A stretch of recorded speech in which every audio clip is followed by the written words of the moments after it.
ஒவ்வொரு செய்திகள் ஒவ்வொரு விஷயம் தினமே பரபரப்பாக பேசப்படும்.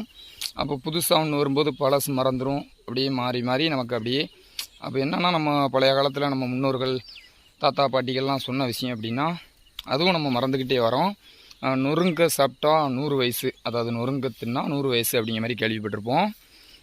இப்போது உள்ளவங்களுக்கு இத்தனை பேருக்கு தெரியும் மறந்துட்டுன்னு கூட எனக்கே தெரியலை. நமக்கே கூட கொஞ்ச நாளாக மறந்துடும். அப்போவும் நம்ம சாப்பிட்ற நேரம் ஞாபகம் வரும். நல்லா கையால் பிசைஞ்சு அப்படியே சாப்பிடுவோம். அப்படின்னா நம்ம அந்த கல்யாண வீட்டுக்கு போனோம் அப்படின்னா பாயாசத்தில் அப்பளத்தை நொறுக்கி சாப்பிட்றதில்ல. எந்த ஒரு உணவாக இருந்தாலும் நல்லா அதாவது மென்று சாப்பிடணும், சவைச்சு சாப்பிடணும். அதை ஒரு கூழாக குடிக்கும்போது நம்ம ஜீரண சக்தியை அதிகமாக்கும். இந்த மாதிரியாக நிறைய விஷயம் இருக்குது. இப்போ பார்த்திங்கன்னா 3 வேளை உணவு விவசாயத்துலேருந்து தான் வருது. அப்போது இதெல்லாம் நம்ம சாப்பிடணும் அப்படின்னு முடிவு பண்ணும்போதே நல்லா அவங்க சொன்ன வழிமுறையில் சாப்பிட்டோம்னா ஆரோக்கியமாக இருப்போம்.